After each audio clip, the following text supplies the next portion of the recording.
Calling the meeting of the District Board of the Metropolitan District to order, January 10th, 2022. Good evening. This is District Council Chris Stone starting the meeting, and I'd ask the clerk to please have a roll call. Adel. Avedisian. Buell. Buell.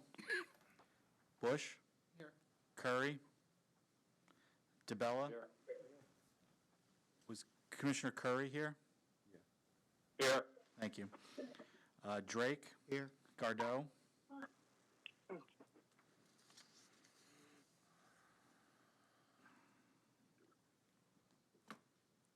Healy.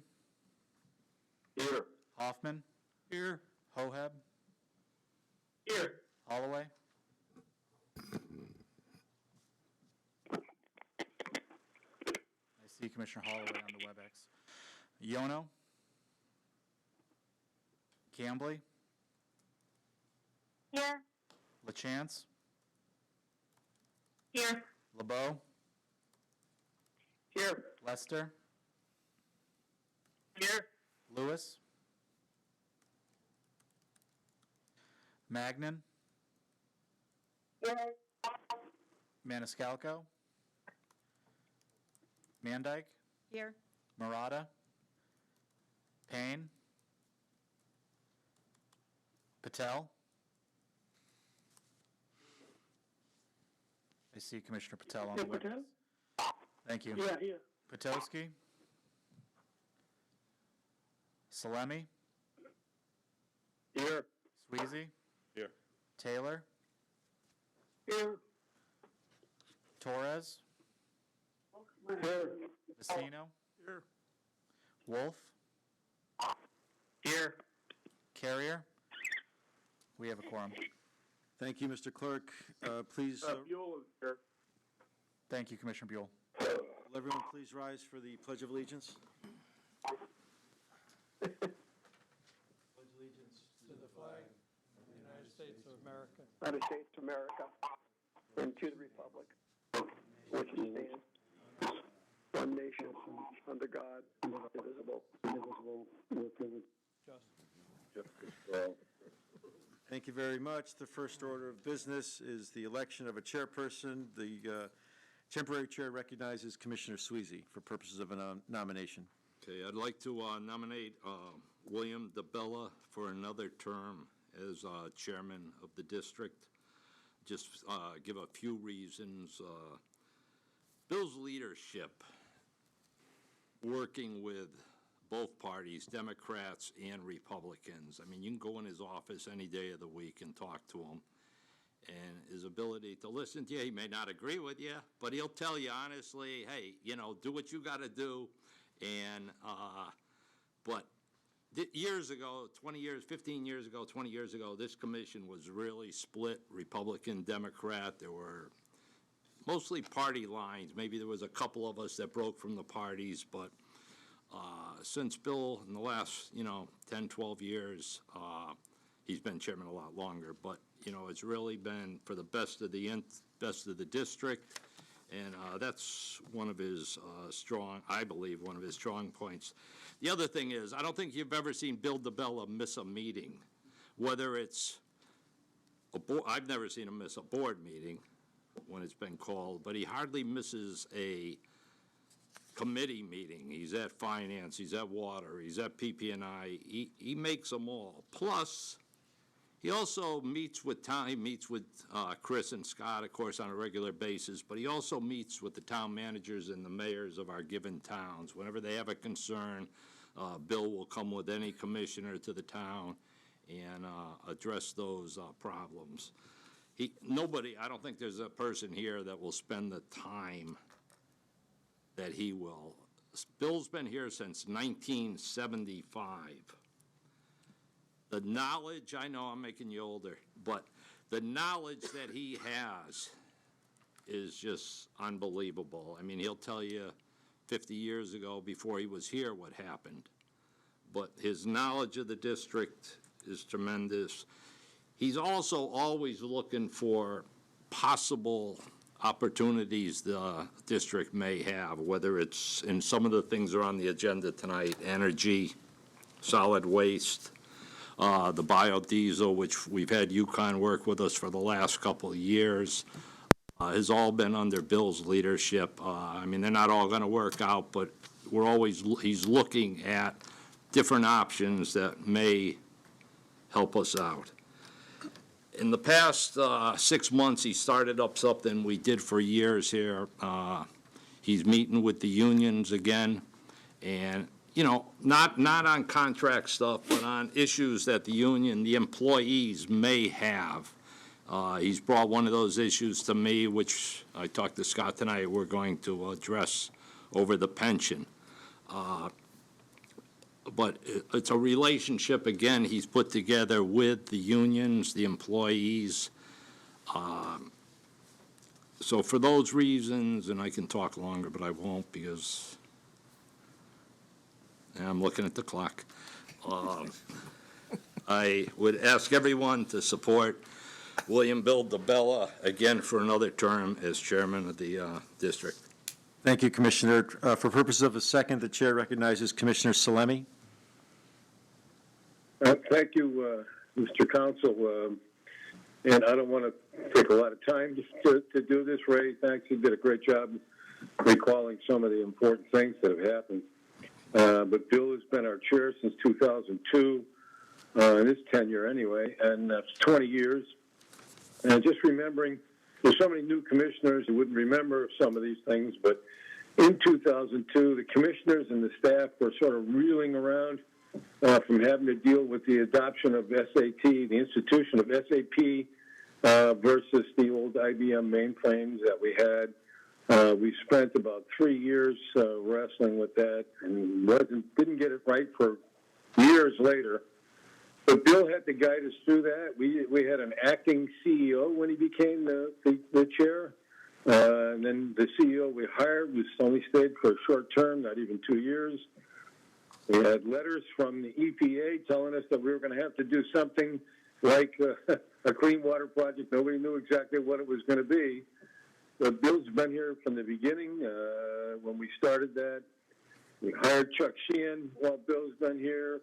We had 2 very successful referenda. One broke all the records for referenda here in Hartford County. We adopted the FARs, the Federal Acquisition Regulations, and spent nearly $2 billion without a single scandal, no problems, no questions about our contracts. During that time, during this tenure, we actually disconnected ourselves, or whatever you want to call it, from CRRA, which I still say we're much better off for that. We got a tunnel designed and built, and I think all of you probably had a chance to see the breakthrough at the South Hartford conveyance and storage tunnel just this week. We closed the landfill. We were given the job of closing the Hartford landfill. We eventually hired Scott Jellison and continued a great working relationship with our collective bargaining units, as Ray was mentioning.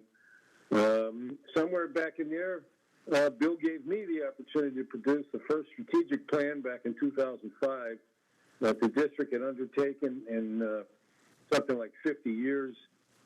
I think he's done a great job. I would ask all of them seconding his nomination. I'd say that Bill, gotten us through some pretty momentous times. Recommend him as our chair to all the new commissioners. I'm sure they've all established something like a relationship with Bill, because I know he makes it a point to talk to everyone. So thank you, Council, and I second the nomination of William DeBella. Thank you, Commissioner. Are there any other nominations? Any other nominations? Hearing none, all those in favor of William DeBella as the next chairperson of the Metropolitan District, please signify by saying aye. Aye. Aye. All those Aye. all those opposed, nay. The ayes have it. Congratulations, Bill.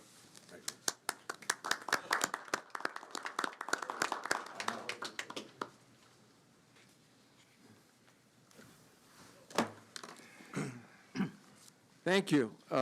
Ray, thank you for the nomination. Buddy, thank you. And thank all the commissioners for your vote. I appreciate it. And Ray, you know, not getting old. If I knew I was going to live this long, I would have taken better care of myself. But bottom line issue is, this is a great institution. It's got great history. It's got great potential as a regional body. And we've got a great board. And hopefully tonight we can move some things in different directions to get some other things started. So I would thank everybody for their support and look forward to 2 more years of doing some good things for the people of the greater city of greater Hartford region and members of the MDC towns. Second order of business is election of a vice chairperson. Is there a nomination? Any nominations? Nominate Maureen. Andy Adel, I'm sorry. Andy? He's not on? I'll nominate Maureen if you need a nomination. Ray? I nominate Maureen Madeline. Maureen Magnan? Magnan. Doesn't need it. Second. You're going to second nomination. Go ahead, Rick Bush. You want, you're nominating. Okay. So I probably should have prepared slightly bit more. I thought all I had to do was say second, but I do have a couple of nice things to say about Maureen. So, you know, her experience sort of speaks for itself. She's been a commissioner since 2002.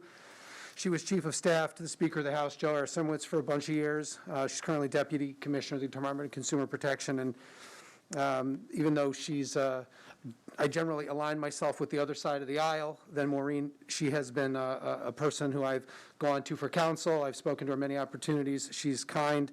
She's committed. She's just an outstanding individual. Her long-running experience and her steady voice continue to be an asset to the MDC, and I think she would make a great vice chairman. Further nominations? Chairman, I move that the nominations be closed. Okay, Second. thank you. Without any further nominations, all those in favor of Maureen Aye. signify by saying aye. Aye. Aye. Aye. Aye. Aye. Nay? Any nays? No nays? Unanimous. Maureen is vice chairman. Maureen? Yes. I'm so sorry I'm not with you tonight, but I have COVID, so I'm keeping myself in my germs away from you guys. But thank you very much for re-electing me as vice chair. I'm really excited about this. I know all of us seeing the tunnel boring happen last week kind of reinvigorated all of us for what's to come and all the new and exciting things that we'll be doing. So thank you very much.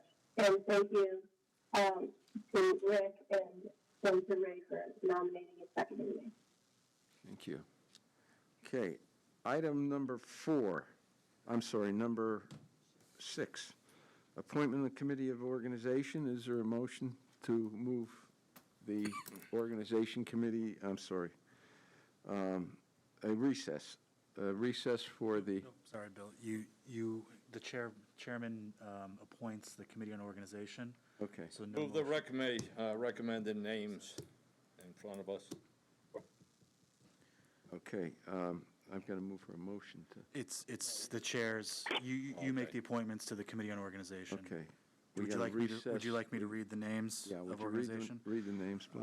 The chairperson hereby appoints the following commissioners to the Committee on Organization for the years 2022 and 2023. Buell, Curry, Gardeau, Hoffman, Cambley, Mandyke, Sweezy, Taylor, Vicino, and Wolf. Okay. So move 7 is recess, right? Yes. Item number 7, recess, in order for the Committee and Organization to prepare the report. Is there a second to a motion to recess? Second. It's been, all those in favor of recess, please signify by saying aye. Aye. Opposed? Aye. Okay, we're in recess. Let's have the... You're going to do that. I'll do the chair. Well- I'll do the chair from here. You got the agenda? District, yeah. You were just going to elect, right? Yes. Yeah, all right. District Chair Chris Stone as temporary chair of the Committee on Organization. The first order of business is to elect a chairperson. Last year, the chairperson was Commissioner Buell. Not that I'm suggesting anyone, but is there a Moved. Commissioner motion, Buell. nomination, Commissioner Buell? Is there a second? Second. Second. Any other nominations? Hearing none, all those in favor signify by saying aye. Aye. Aye. Opposed, nay? The ayes have it. Congratulations, Commissioner Buell. Okay, now, Thank you very much. we can stay in place. Yeah, we're going to stay in place, and does clerk Commissioner will- Buell have right. the revised motion? Yeah, just, Okay. the clerk will read it. We have election of vice chair is next. Last year, Commissioner Sweezy was the vice chair. So I ask Commissioner Buell to take care of that. Okay, Commissioner Buell, do you have the agenda in front of you? Are you able to chair for the remainder of this meeting? The election and then? No, I'm not. I don't, and I apologize. Just All right, if you don't mind, Commissioner, I'll just act as temporary chair for purpose of the election of vice I'm chair. very grateful. Is there any nominations for vice chair of the Committee on Organization? Last year, it was Commissioner Sweezy. Commissioner Vecino? Recommend Commissioner Sweezy. Is there a second? Second. Second. Second. Any other nominations? All in favor signify by saying aye. Aye. Opposed, no. Aye. Congratulations, Ray, or Commissioner Sweezy. Why don't you do you have the agenda, Ray, in front of you? Yeah, we have a prepared Yeah, report, so which why don't has you- already been given in to us. If everybody has it in front of them, if there's any changes they'd like to recommend, we'll do it now. If not, we'll have a motion. There's one change, if I might, Commissioner, there's one There's a one couple change to general planning and policy, Right, Bud Salemi and myself have been taken off that committee. replaced by Commissioner Wolf and Commissioner Drake. Drake. Right, okay. Okay? And there were only two other changes to committees, I believe, There's three. three. There was Commissioner from PP&I, isn't there one addition? I don't have it in front of me. Yeah, there was a few committees that had, over the years, had dropped the rostered amount. So everyone is returned to their same committees, but then there's a few committees that had additional commissioners added to them to get the roster back up. Okay. Could we have a motion on the recommended names? Move adoption. Second? Second. All in favor? Aye. Aye. Aye. Aye. Okay, Aye. thank you. Motion to adjourn, John? Yep. Adjourn, a motion for adjournment. So moved. Second. Meeting's adjourned.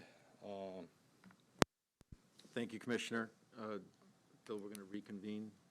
Right. Reassembling and report from the Committee on Organization regarding committee appointments. We've had that.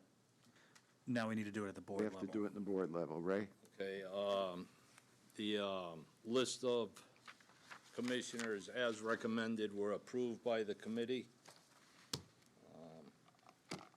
And the full board doesn't have to vote, right? They do. You're going to vote, yeah. Okay. You're making a motion. I make a motion for the full list. That Second. was just approved from the subcommittee to be approved. Second? Second. Been seconded. Discussion? If not, all those in favor, please signify by saying aye. Aye. Aye. Aye. Aye. Opposed? Passes. Item 9, approval of minutes of the meeting of December the 6th, 2021. Is there a motion to it? Minutes of December 6th. Second. It's been moved and seconded. Are there any additions or deletions? If not, all those in favor, please signify by saying aye. Aye. Opposed? Aye. Aye. Okay. Mr. Chairman, this is Al Taylor. I'm abstaining. Okay. You weren't here, that's right. Okay. Item number 9, I'm sorry, 10, public comments relative to agenda items. Item 11, report from the district chairman. No report today. And item 12, report from the chief executive officer. Thank you, Mr. Chairman. Scott Jellison. I'm going to make my report brief. I just want to highlight as the commissioners know, I sent out a notice about a week and a half ago regarding receiving the all integrated plan draft approval from DEEP. We've been awaiting this since really December of 2018. The draft, as typically submitted by DEEP for any of our permits, allows us to respond to their to their report. There's a number of, it's at least 15 pages long. There's a lot of facts in there, but there's also a lot of issues in there that we need to clarify and resolve with DEEP, but nothing that's going to change dramatically what we had submitted to DEEP in 2018. So we're very hopeful we can get this approved within the next month. And I've talked directly with Graham Stevens from DEEP, who's taking over for Betsy Wingfield. So we'll be working with BPW and the full board once we get our comments submitted and get input from DEEP on our comments. Just a note, I just sent a letter to DEEP today. We've, in the last 15 years, we've averaged $108 million a year in spending on the Clean Water Program. And I know we've sent the video out, but given the fact that West Hartford Public Television's here, I thought it's a good time to show the video again. It's only 40 seconds, but it shows what $108 million a year does. And we are the only utility in Connecticut and probably New England. Boston only spent about $500 million in their clean water program.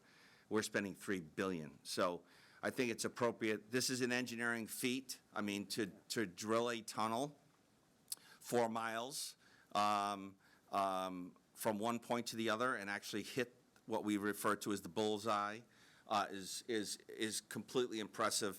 Our contractor, Kenny Obayashi, and our engineering firms, the MDC staff, the commission, the legislature, our towns to support the effort to clean up the tributaries to the Connecticut River and to eliminate overflows across our district has been tremendous. But we literally started designing and planning this tunnel in that room next door in 2010, and we're just holding through. We still have another year just to finish the tunnel project, just to take all the equipment out of the tunnel and to finalize the tunnel and to do all the things that have to be done. But I just want to show the video and give everybody at home a chance to see it if they haven't seen it already. Nikki did a great presentation Friday night. So go ahead, Victoria.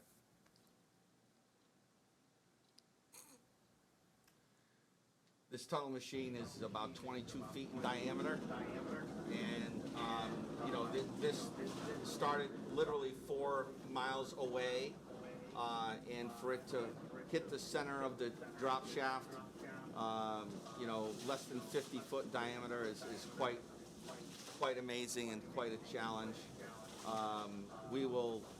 This machine will start to be disassembled and the tunnel, all of the rails that bring the soil back to the South Meadows will start to be decommissioned in the next month. So a lot of work that has happened. There's a lot more work to do. We still have all of the work on Franklin Avenue, which will eliminate the overflows to the Weathersfield Cove. We also have the drop shaft pump station, which, as I mentioned at the last meeting, was bid, and we received bids. So everything will be falling into place, and we'll have everything done by 2026. But the integrated plan approval is really, really important.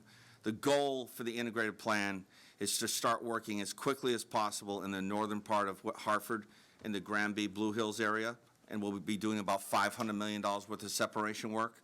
And so we're working with bond counsel, with Chris Stone, And hopefully, we'll be able to utilize existing legislative authorization through our charter to do our, quote, $20 million rule, which is actually $23 million. It'll allow us to do projects under $23 million immediately, starting design and presentation, working with the community, working with outreach groups to develop a support for the programs. But we're hopeful we can get that approval with bond council. If not, we'll have to go to a full referendum, and we'll be working with BPW to get the pieces and parts in place as quickly as possible for that. So with that, Mr. Chairman, I have a lot of other things, but if there's any questions, I'm more than happy to answer them. Are there any questions? Just one other point. As we move forward on the separation in the north end, it's going to require, and we've begun to work with the city on drainage, direct drainage to the Connecticut River, either through the park conduit or Gully Brook if we're on Albany Avenue. So those are issues that we're looking at right now in conjunction with the city that won't be part of the combined sewer system, but it will require that kind of a job with the city, a cooperation with the city in order to get the separation done and the drop into those two what do they call them? Outfalls. So, yeah. So we'll Directly into the river through those outflows. Yep. So we've got a lot of work, and we can see what climate change has done to the August 3 rainstorms that we had, all exceeded 45 years. We had one that was 200 years, which no one, I believe, has seen, at least I haven't in the 50 years almost I've been on this board, a 200-year storm, especially when the system is designed for 10 years. So you can see some of the difficulties it's creating and what we're going to have to do to deal with those issues, along with the town of West Hartford, with the whole issue of storm sewers in West Hartford. So there'll be a lot more to this and how we handle this going forward. Okay.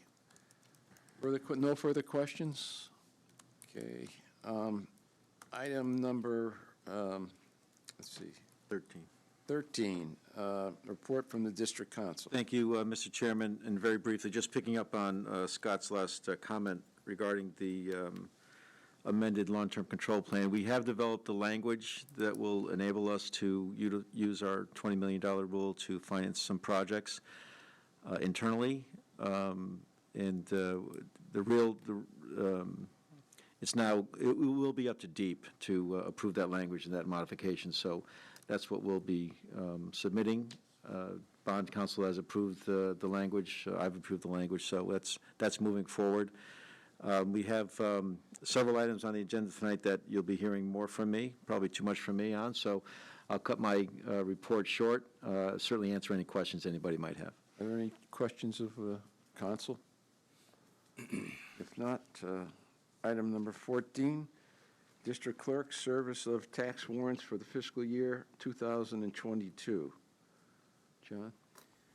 Yes, thank you, Mr. Chairman. This is just a report that the tax warrants for 2022 were served on all town clerks, and they have been received, and we have confirmation of that certified mailing. And I signed them, so. Okay, item number 15, Committee on MDC Government, consideration and potential action regarding the appointment of legislative consultants. Is there a motion? Move. It's been moved and seconded. Chris? Yes, thank you, Mr. Chairman. Chris Stone, District Council. As you can see from the agenda memo, we are proposing at the staff level and through the good work of the Government Committee to retain the lobbying firms that we presently have or had during 2021. Gaffney Bennett, SJB Strategies, Strategic Outreach Solutions, and Patton Boggs as our federal lobbyist. Each of those have done an exemplary job for us over the past couple of years. We're recommending that we retain them at the same levels, financial levels, as we had before.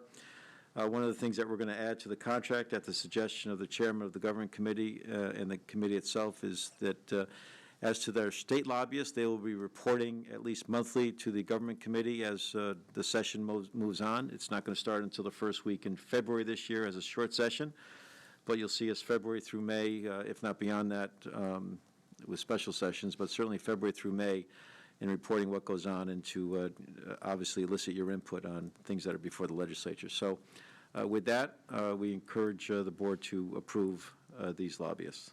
Questions? If not, all those in favor, please signify by saying aye. Aye. Aye.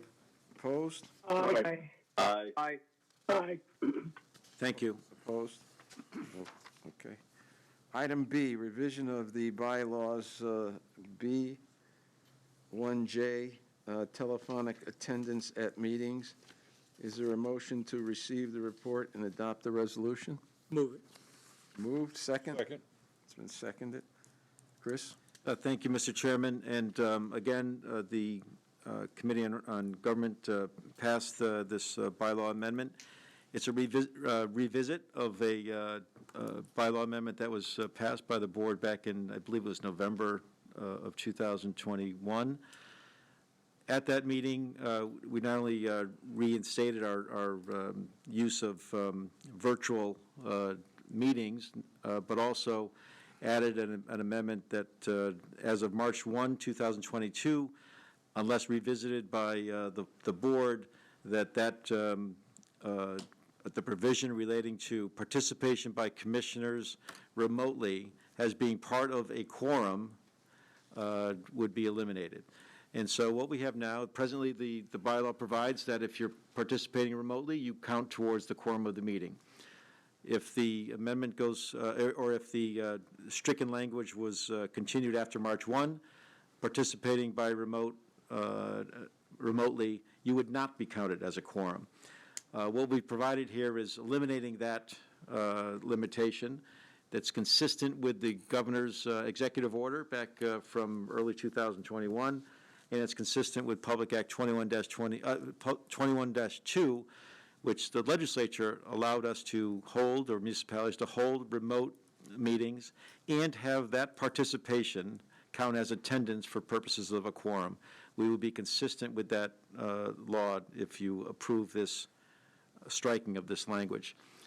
We can always revisit this in the future. I think it's important to note that with the new variant coming through, hitting us on the COVID scene, that it's important that people have the ability to participate remotely and that their attendance be counted for a quorum. So with that, unless you have something to add, Mr. Chairman Hoffman, we encourage you to approve this amendment. Nothing else, except that the committee voted unanimously on each of these two items. Further discussion? Questions? If not, all those in favor, please signify by saying aye. Aye. Aye. Aye. Aye. Aye. Opposed? Passes. Item C, revision of Bylaws, Chapter 6, Code of Ethics.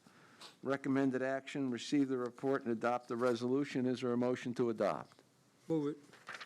It's been moved and seconded.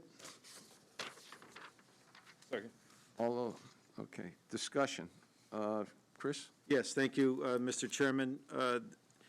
Back in December 2021, the Government Committee approved the amendment to the bylaws that you have in front of you. It was tabled by this board to give the commissioners some additional time to review it and consider it and suggest changes. I did hear from a couple of commissioners. Commissioner Curry suggested a few changes relative to defining more specifically what is meant by a gift, and also eliminating what turned out to be a rather convoluted process in the event that a gift was offered or given. There was a whole reporting, cataloging by the district clerk, et cetera. We just changed that, and I think it was a great suggestion, to just returning the gift. Refusing it, if you haven't gotten it, give it back if you have. And then secondly, we had a recommendation from Commissioner Vicino to add, in addition to the 3 permanent members of the Ethics Board, there would be 2 alternates. Sometimes people are unable to make meetings or have a conflict, personal conflict in deciding a matter, it's a great idea to have alternates, and so we've made that change as well. And I thank both Commissioner Curry and Commissioner Vecino for their input. This is really a beefing up of our existing code of ethics.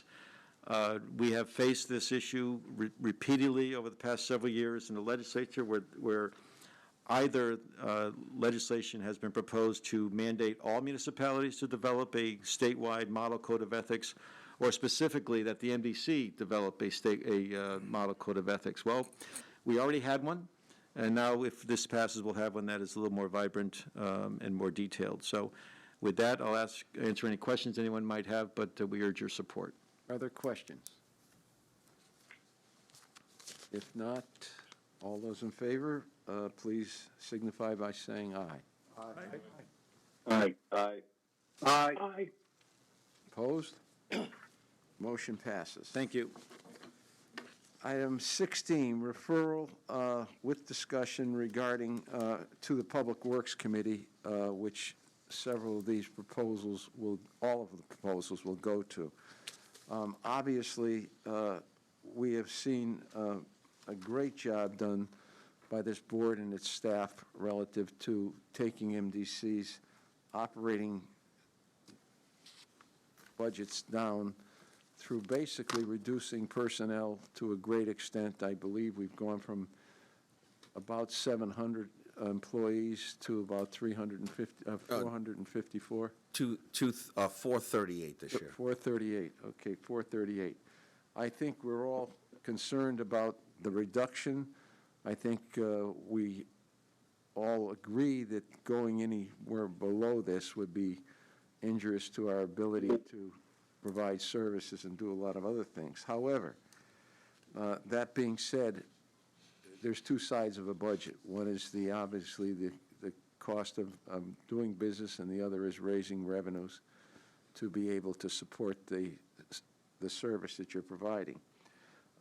And I think that several of these 4 or 5 proposals, all 4 of them, have significant capacity to generate additional revenue, and we will need additional revenue to continue to move forward and provide the quality of service that we have traditionally provided.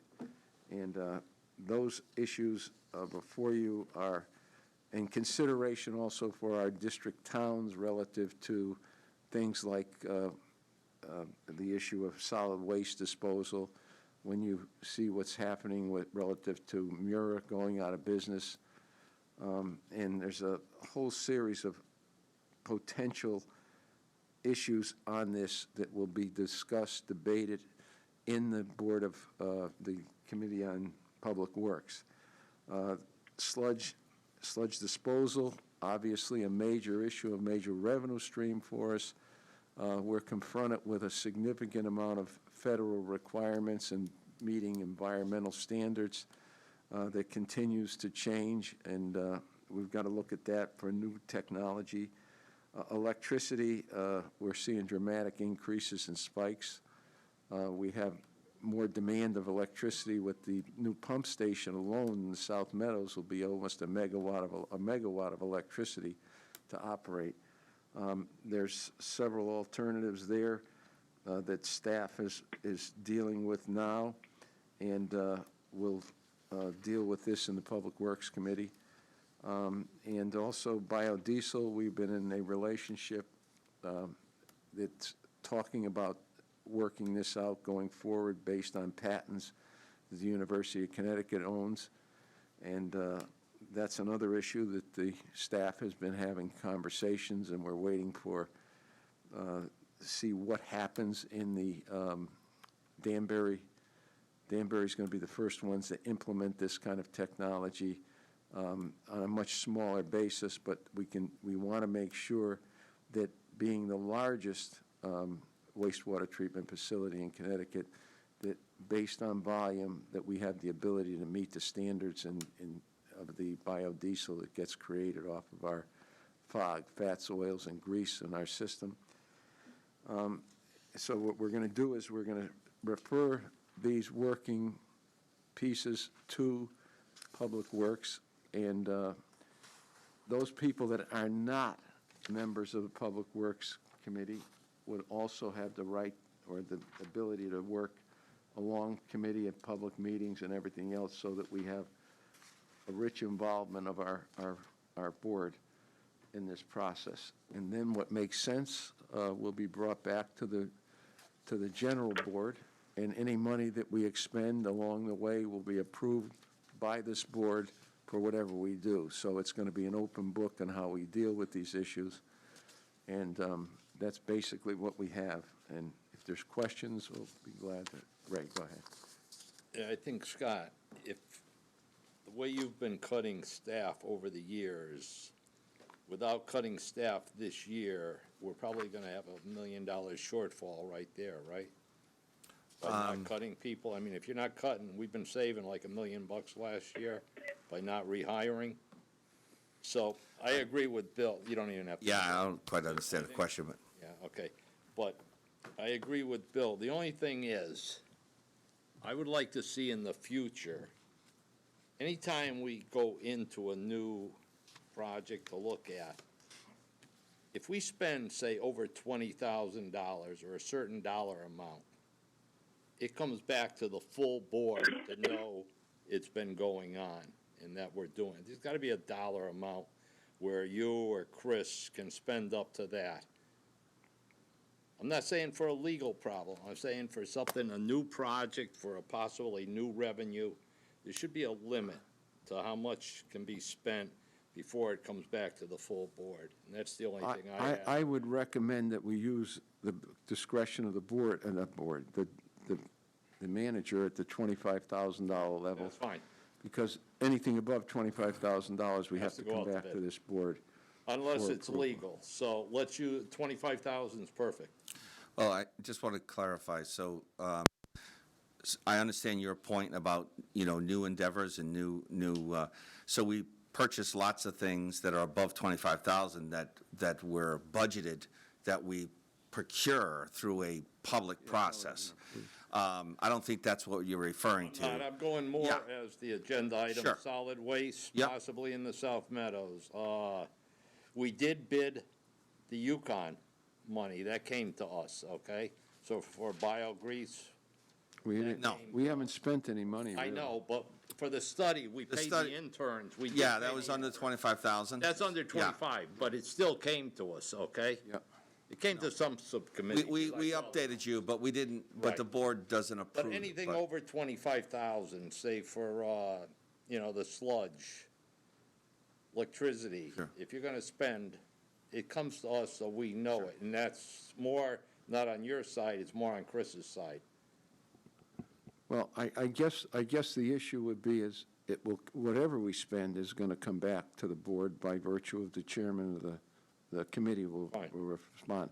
If it's over $25,000, I mean, I think even, we'll make a report back to them, what's being spent on an ongoing basis. That, Yeah, I mean- whatever, going through this process with BPW, we're going to make sure, I'm going to make sure that, and my staff, and then Chris will make sure on the legal side, if the BPW asks us to do X, whatever X is, analyze it, we're going to come to the subcommittee with a budget of here's what it's going to cost us. Now, we might be able to do the majority of that with our own staff. We might need an engineering consultant. We might need a legal consultant. But whatever we do, we're going to bring it to the subcommittee and then to the full board to say, do you want us to proceed with this? Because I understand your point. You know what I mean, Yes, right? absolutely. You know what I mean. Right. So Sure. let's end it there. But just to clarify, when we buy tires No, that's- for that's trucks, different. it's budgeted. Of course It's not. over 25,000, we're bidding You know that. what I Right. mean, the two of I you. get it, yep. And I think that the bottom line issue is the first one that probably will come back to you right away will be the electric issue, because that's going to be an issue where there's going to be money that Scott is going to have to, and we'll outline what it's going to be for consultants or whatever it's going to be. We Yeah. will report back. Obviously, the committee chairperson will report back, and we'll ask for that kind of expenditure. We want this to be, Ray, an open book, and we'll allocate this board is going to have to allocate anything we spend above $25,000. Go ahead, Jack. Thank you very much, Mr. Chairman. I would really appreciate, because some of us are not sludge experts or electricity rate experts, this is new endeavors for some of us. Sure.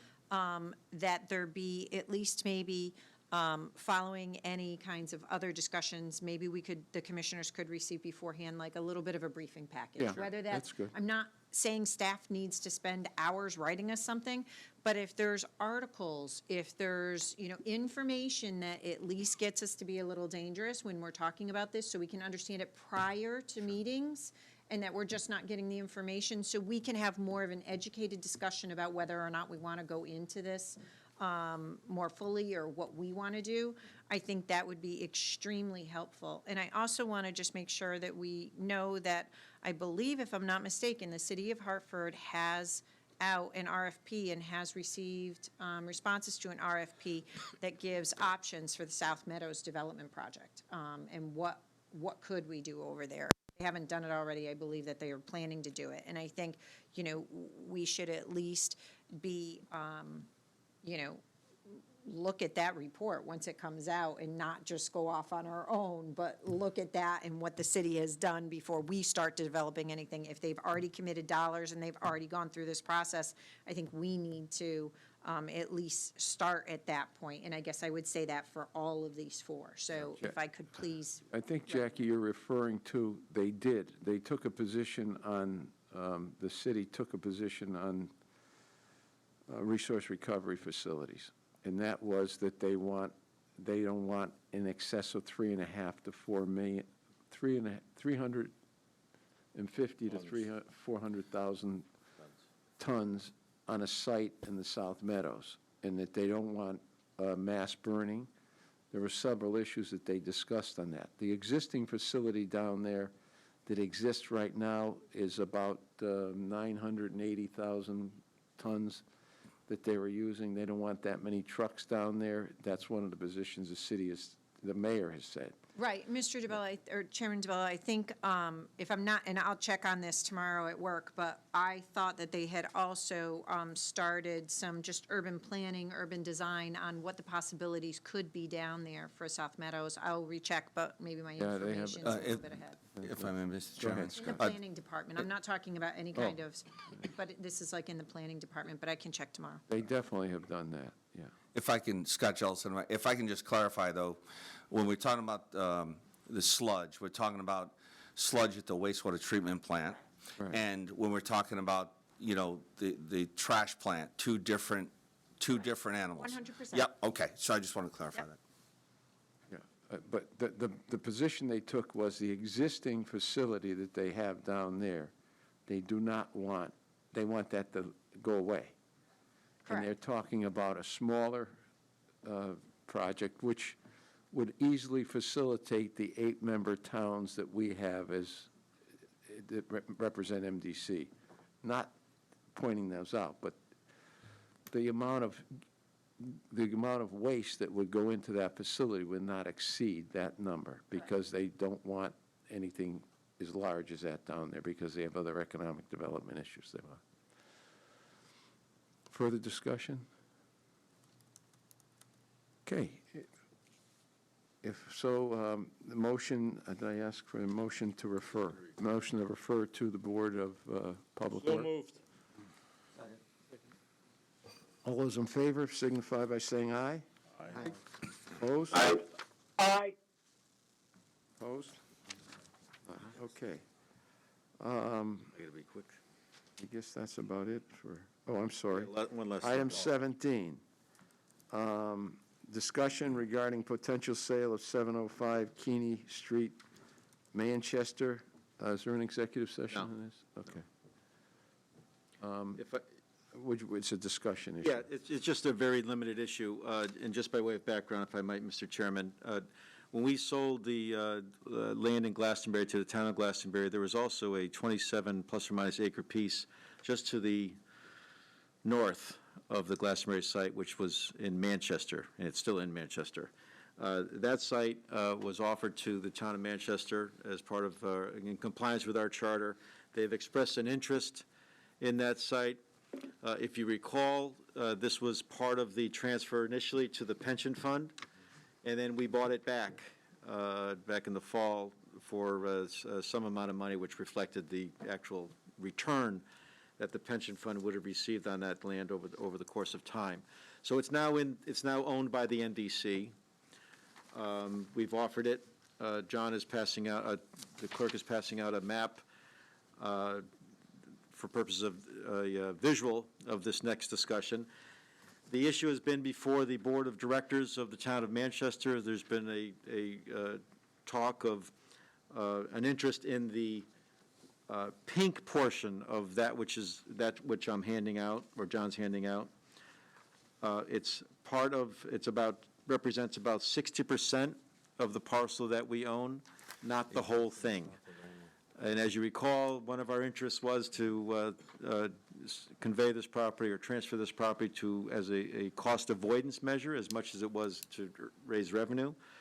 And so what this suggestion, I won't say it's a condition, but suggestion by the town would be relieve us of some part of that obligation, but not all of it. And we would be left with a tax obligation on the remaining portion of the property that we own, which is that, on that map, it's that area just to the south of that small green rectangle on your map, which fronts on Keeney Street.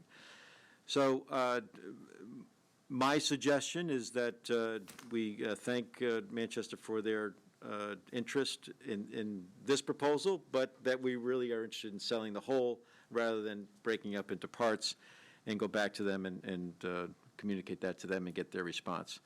Unless I hear some objection to that, that's what we intend on doing, and that's what staff supports us doing. And I'd be more than happy to answer any questions you might have. Are there any questions? Ray, go ahead. I'm sorry. John, This is Commissioner Salemi, Mr. Chairman? let Buddy go first. Ray first. Yeah. This is like a, Can you guys hear me okay, or what? Yeah, Bud, I can hear you. Go ahead. Okay, I'm sorry. Just want to make sure, because I'm using the phone for my audio here, because I can't really get it over the computer. Anyway, I would agree with Chris Stone that we really don't. I mean, the whole point of putting these parcels together and offering them for sale was to eliminate the liabilities that we have, both in financial with taxes, and then just the physical liability of owning property. And I don't know not sure where they got the idea that splitting it up would do any good for either them or us, because this is not a big piece of property. So I would say that either they're interested in buying the entire thing or not, and then we can move on. If they're not interested, we can move on. We've already, through the appraisal process,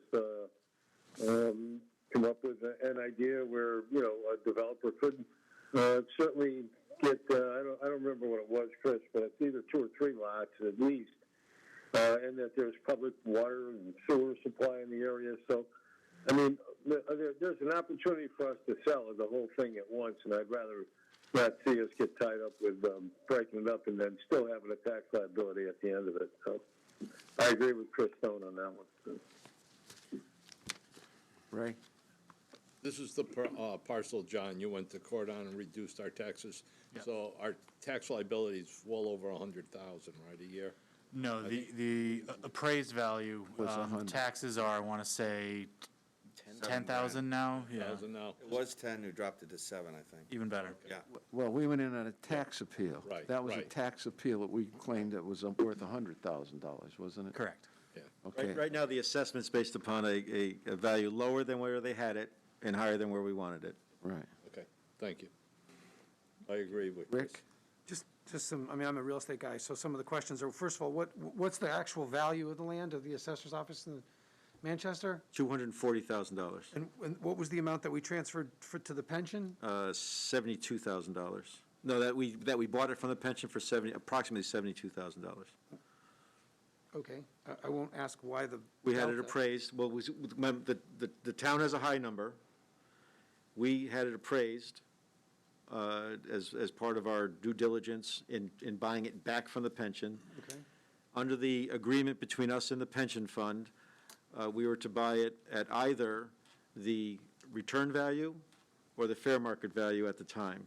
So we bought it at the higher number, $72,000, and that's the number that we've used. So With a return of X amount percent per year. it was, I think it was 6.5%. I think it was 7%, might have been 6% a year. So Right. That was paid pension fund retroactively. Yeah, Made it was- about 7% a year while we owned it. Okay, and what, it's 27 acres, and what's the zoning on that? Open space. It's not developable land? I didn't know, it's zoned as open space. It's That's what we arguably, had it zoned for, but it's a arguably- developer could come in and change the zoning. anyone could come in and petition to have the zoning designation changed to for example, a residential zoning designation. City And as Commissioner Slemmy points out, maybe you get 3 or 4 lots at most. I mean, is there a reason why on 27 acres that there'd only be 3 or 4 lots? Yep, and you're looking at a map that is two-dimensional, it doesn't show contours, there's a ravine that bisects the property almost in its entirety. So you have very limited, Lengthwise? lengthwise perpendicular to Keeney Street, and then there's the portion that the town's interested in buying is the most developable part of it. That's about only, of the 27 acres, it maybe represents about 8 to 9 acres. And what's the offer from the town? 170, On 165, I think it was. 170. Okay. Right. The town hasn't extended an offer yet, but they have an appraisal They have an at appraisal of 170. 170. Okay, thank you, John. And is there any discussion as to say, hey, we'll give you the entire thing? Is that what you're trying to negotiate?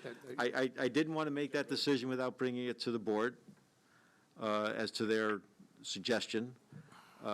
So that's why you're hearing it tonight, because we just found out about it about 2 weeks ago. So I'm bringing that to the board, and like, as I indicated, unless I hear a strong objection, I'll share that with the town, and they'll decide whether they want to buy all of it or none of it.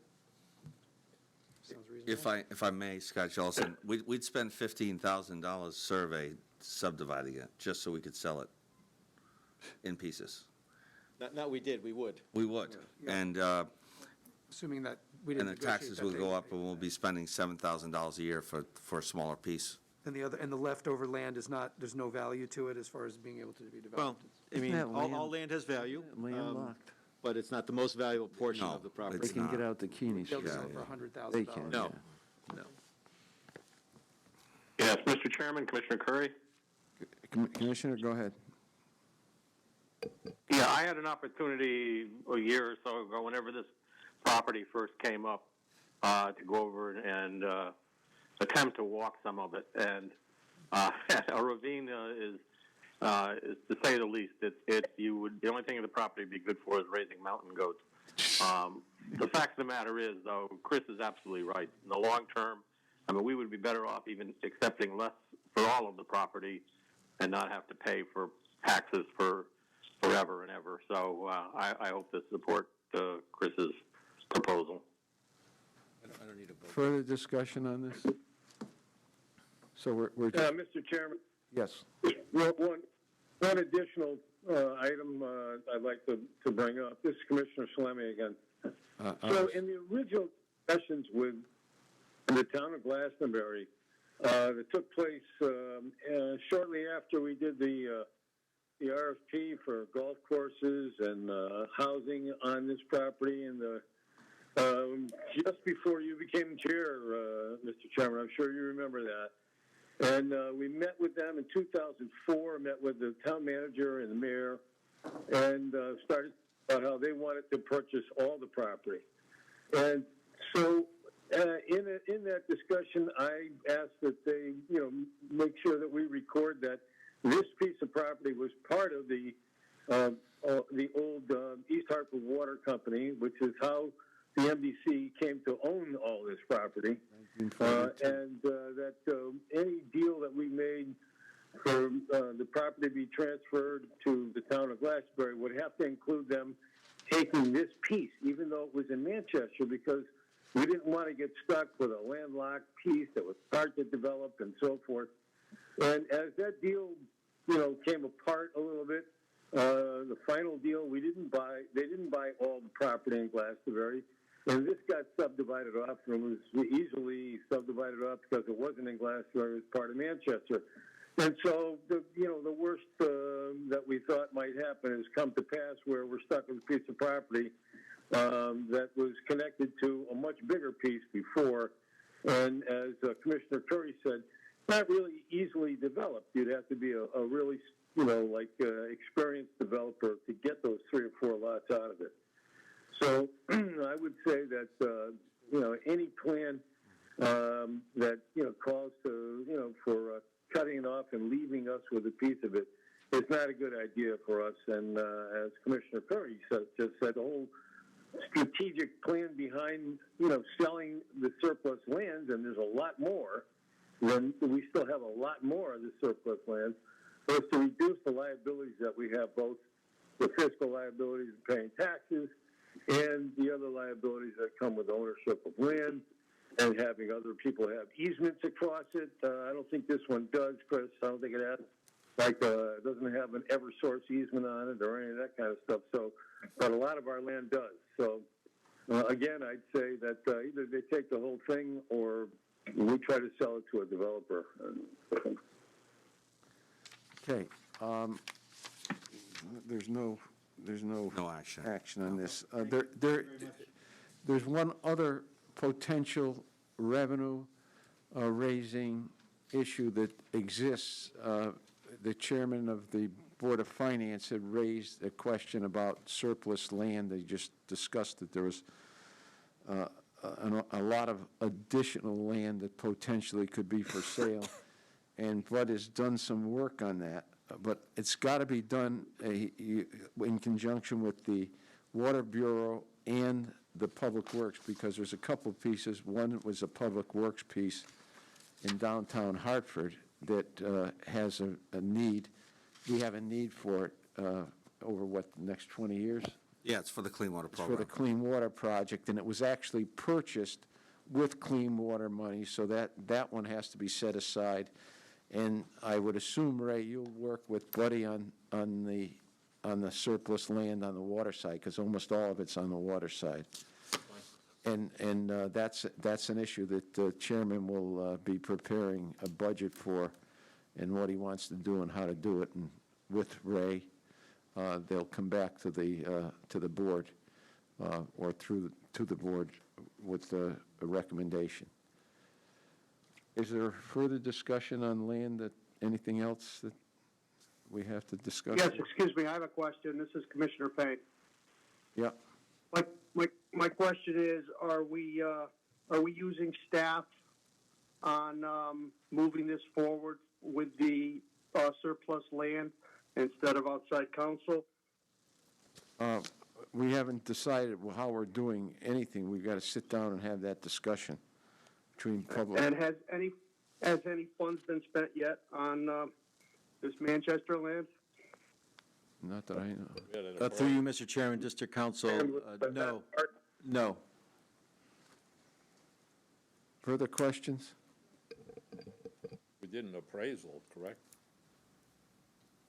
That had nothing to do with the sale. We did that when we bought it, yes. That was on the purchase of it, right? Yeah. From the pension. Okay. Opportunity for general public comments? If I could finish, Mr. Chairman? I'm sorry, Dominic, I thought you were through. I Go would ahead. hope we would come back to the board if you're going to, before you decide on how you're going to handle this. I think that our staff is more than qualified to handle this work on this miscellaneous surplus land instead of spending any outside money on consultants or attorneys. Thank you. You're welcome. Further discussion, comments? Opportunity for the general public comments. Okay, commissioners and comments and questions. Ray. Just like to say, it's good to have Bud Salemi back and Commissioner Taylor, to hear their voices. It is. They've both been in the hospital, and we're glad they're back. Thank you. Back and in good shape. Thank you very much. Okay, no further comments. The motion of adjournment is in order. So moved. Make a motion. Without objection, we stand adjourned. Thank you very much. Thank you.